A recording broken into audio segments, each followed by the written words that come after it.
What's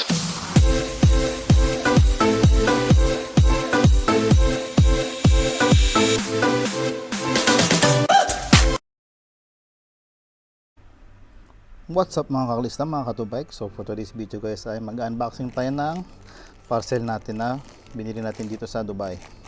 So ito na yung mga paunang hindi natin masabing upgrade o yung gagamitin natin para maayos si Trek natin na bago. Okay. Yan, so ito yung mga laman niya.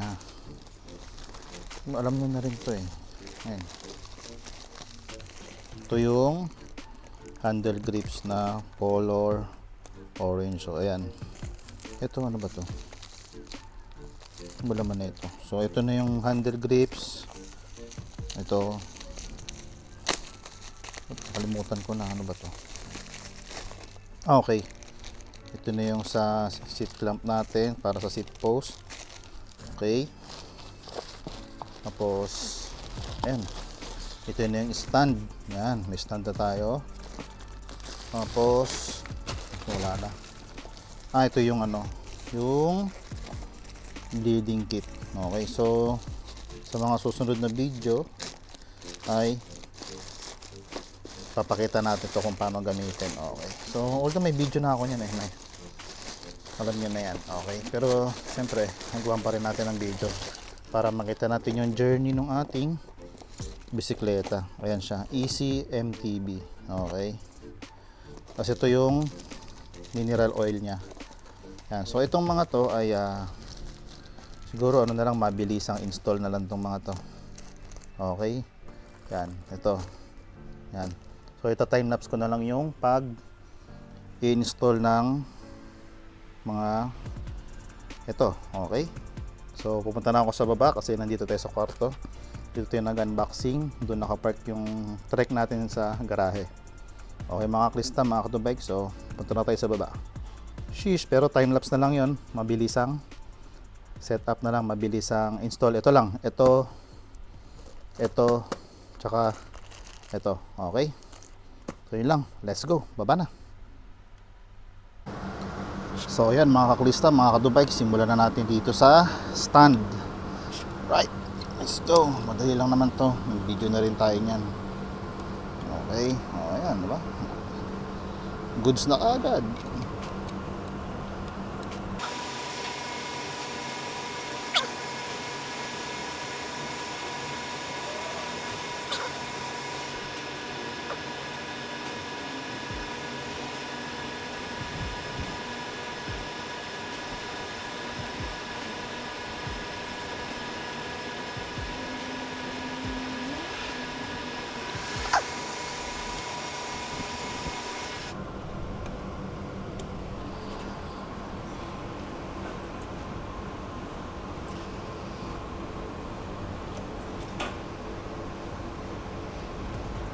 May stand na.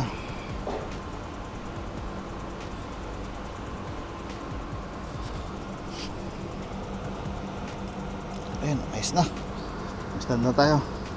So nakakalasok pa yan dun eh, yung pinaka stand niya. Pero okay na yan. So sunod naman natin yung handle grips. Okay, so let's go. So yan mga katubikes, dito naman tayo sa handle grips nya. Yan, nalawagan ko na yan para mabilis lang. Yan. Tignan mo, grabe talaga yung pinagdaanan itong grips na to. Kung san-san siguro sinasandal to. Yung sikip.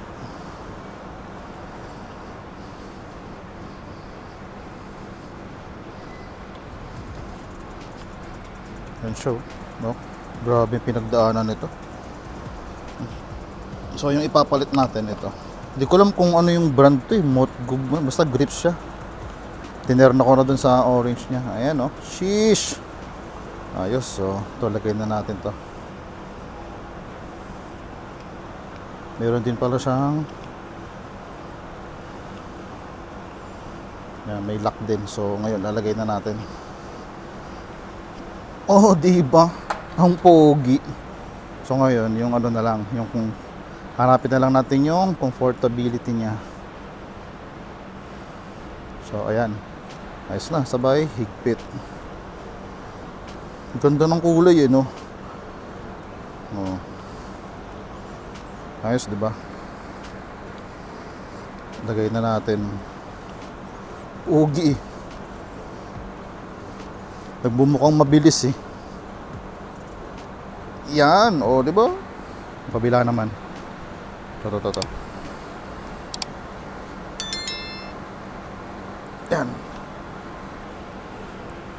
Tapos itong ang tanggal eh.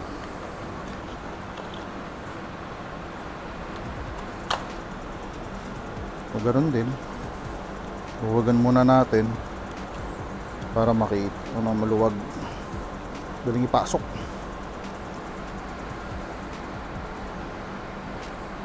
Yan. Tapos tayo sa kabila. Ito yung comfortability niya ulit. Bago higpitan.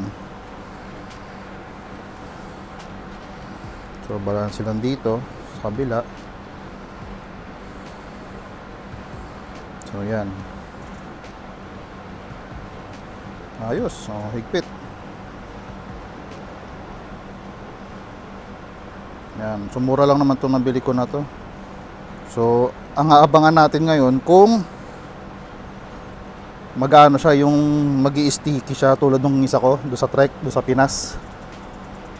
Eh dito pa naman nabibilad pa naman to sa araw kasi nga open parking siya. So ayun, kaya babantayan natin ngayon kung ano ang mangyayari.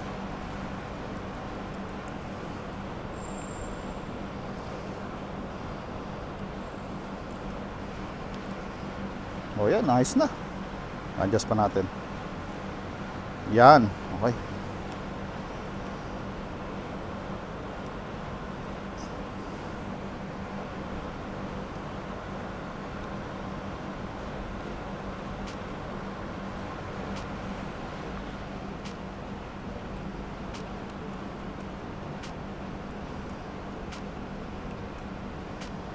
Alright, so yun na.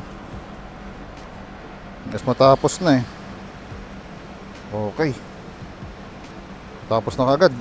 So ngayon, nandito naman yung ito yung medyo ano eh, yung seat post. So yan, balikan ko kayo. So yun, tirahin na natin tong seat post. O yung seat clamp, palitan na natin. Ewan ko. Ayan, tanggalin na natin to. Tapos to, tanggalin na natin to. Ang nabili ko palang size ay 34.9. Kasi ito ay yung size ng ano natin is 31.6. So ayan, so ipapalit na natin yung ating nabili. Saan na ba 'yon?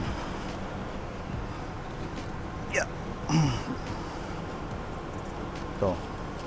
May brand ba to? Nakalimutan ko eh. O nga. Ayan, Bolani. Tingnan natin kung kasya. 34.9 to eh. So sana magkasya siya, no?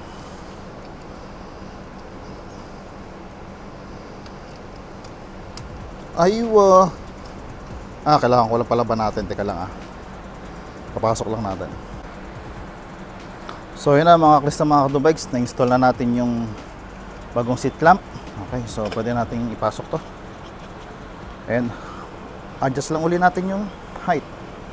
Okay, so mamaya natin siya i-adjust. Pakita ko muna sa inyo kung ano yung mga na-install natin ngayong araw.